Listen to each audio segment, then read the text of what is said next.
आवाज दबा तो नहीं रहे ना आप? नहीं नहीं, अरे आपकी आवाज कैसे दबती है? आप बोलिए। लोग हैं ना, क्यों चिंता करते हैं?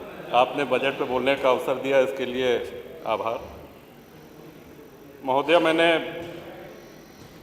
2 वर्ष पहले भी अपने बजट भाषण में ये कहा था कि कोई भी बजट न इतना अच्छा होता है जितना सरकार बताती है, और न इतना बुरा या खराब होता है जितना विपक्ष उसको कहता है। ये माननीय मुख्यमंत्री जी द्वारा प्रस्तुत 10वां बजट है और अपने आप में एक कीर्तिमान है। आज तक कोई भी मुख्यमंत्री उत्तर प्रदेश में 10 बजट, वो भी लगातार, प्रस्तुत करने का कीर्तिमान। और इसके साथ ही साथ माननीय वित्त मंत्री जी का ये 9वां बजट है। और ये इसलिए मैं कहना चाहता हूँ कि आप जितने पुराने वित्त मंत्री होते जाते हैं उतने ही और सक्षम, उतने ही और सबल होते जाते हैं।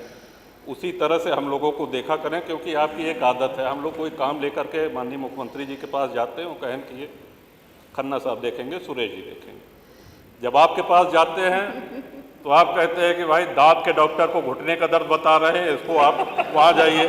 तो अब आप इतने सक्षम हो गए हैं कि आप दांत के दर्द का भी उपचार कर सकते हैं, आप घुटने के दर्द का भी उपचार कर सकते हैं। शरीर में जो जो व्याधियाँ हैं उनका उपचार करने में आप सक्षम हैं।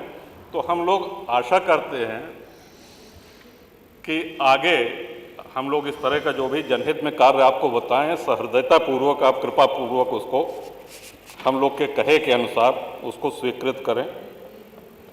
महोदय, धन्यवाद प्रस्ताव पे 2-3 महत्वपूर्ण सुझाव हमने दिए थे। एक जल जीवन मिशन पे अधूरे पड़े काम और जल जीवन मिशन के काम के कारण जो सड़कें खुदी हुई पड़ी हैं।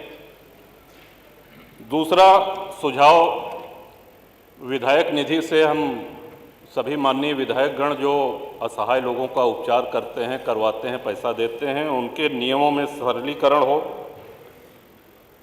और इसी प्रकार आयुष्मान स्वास्थ्य योजना जो है उसके नियमों में कुछ शिथिलीकरण हो, ताकि अधिक से अधिक लाभार्थियों को इसका लाभ पहुंच सके। ये सारी बातें मैं धन्यवाद प्रस्ताव में कह चुका हूं, तो इनको दोहराने का कोई औचित्य नहीं है। इस पर बल देना चाहता हूं। श्रीमान, सही बात है, सबसे बड़ा बजट है, सबसे बड़ी धनराशि आवंटित हुई है हमारे प्रदेश के विकास के लिए। लेकिन ये धनराशि व्यय भी हो, विजन है, नज़रिया है, धनराशि बहुत बड़ी आवंटित हो गई है, 9,20,000 करोड़ या जो भी जी। लेकिन यदि ये धनराशि जनहित में व्यय ही न हो, हम सभी माननीय विधायकगण चाहते हैं, आप प्रस्ताव मांग लीजिए, 10-10, 20-20 किलोमीटर सड़कों का प्रस्ताव सभी लोग दे देंगे, उसको स्वीकृत कर दीजिए, कम से कम धन खर्च होना चाहिए। तो ये एक अनुरोध है कि शुभकामनाएं आपको, ऐतिहासिक बजट और इतना बड़ा बजट लाए, लेकिन ये धन व्यय होना चाहिए जनहित में। इसके साथ ही जल जीवन मिशन में जहां टंकियां नहीं बनी हैं या बनने के बावजूद चालू नहीं हुई है, वहां पेयजल का संकट है। हैंडपंप दिन प्रतिदिन खराब होते जा रहे हैं। हम लोगों के हाथ में अब हैंडपंप है नहीं, क्षेत्र की जनता आती है, हम लोगों से पेयजल की समस्या रखती है, लेकिन हम कुछ कर नहीं सकते। अगर नल वो रिबोर भी होना है तो वो ग्राम प्रधान के जिम्मे दे दिया गया है कि राज्य वित्त आयोग से उसको रिबोर कराएं। प्रधान जी की अपनी समस्या है, वो कहते हैं साहब इस मत से हमको और इतना पैसा देना है कि हमको रिबोर करने के लिए हमारे पास पैसा नहीं है। तो इसमें अनुरोध है, सुझाव है कि जब तक जल जीवन मिशन पूरी तरह चालू ना हो जाए, घर घर नल न लग जाए, तब तक हैंडपंप इंडिया मार्का 2 की योजना आप इसको कृपापूर्वक चालू रखें। गर्मी आने वाली है, पानी का स्ट्रेटा कम हो रहा है, नीचे जा रहा है, पेयजल संकट आएगा, तो इससे निदान, इसके निवारण के लिए ये आवश्यक है। इसके साथ ही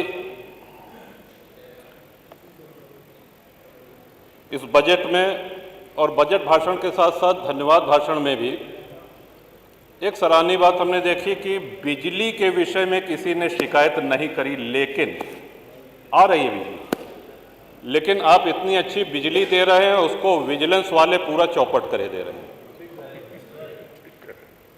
बिजली संकट नहीं है, 18 घंटा, 20 घंटा, 22 घंटा आ रही है बिजली, लेकिन छापे के नाम पे इतनी बदनामी हो रही है और इतनी परेशानी हो रही है लोगों को,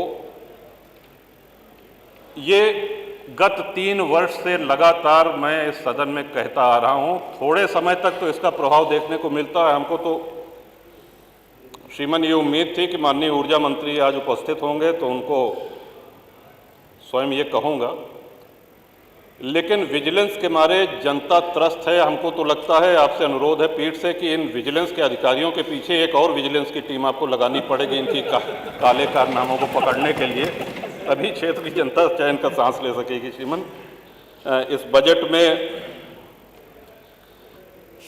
अल्पसंख्यकों को और मदरसा के लिए 2058 करोड़ दिया गया, जो बहुत अच्छी धनराशि है, स्वागत योग्य है। श्रीमंत, संस्कृत विश्व की प्राचीनतम भाषा है और हम सभी सनातनियों के जन्म से लेकर के और मृत्यु तक जो जो संस्कार होते हैं वो सब संस्कृत में होते हैं।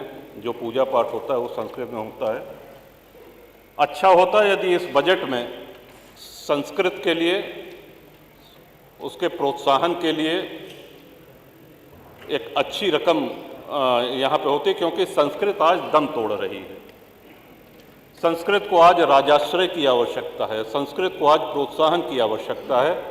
तो इस पे अगर विचार करें, अभी भी समय है कि संस्कृत में और संस्कृत के छात्रों छात्राओं को, उनको प्रोत्साहन देने के लिए प्रदेश सरकार की तरफ से एक राशि निर्धारित हो। इन्हीं सब बातों के साथ श्रीमान माननीय वित्त मंत्री जी को अपने 9वें और माननीय नेता सदन मुख्यमंत्री जी को अपने 10वें बजट लगातार का जो कीर्तिमान आपने बनाया है, और आशा करते हैं कि आप इतने सक्षम वैद्य हैं कि जो जो बीमारियां हमने, मोना जी ने, माननीय पांडे जी ने और सभी दलीय नेताओं ने, पक्ष विपक्ष के, इन सबका उपचार आपके पास है। आप दवा करने में कंजूसी मत करिए। आप सक्षम हैं, आप योग्य हैं।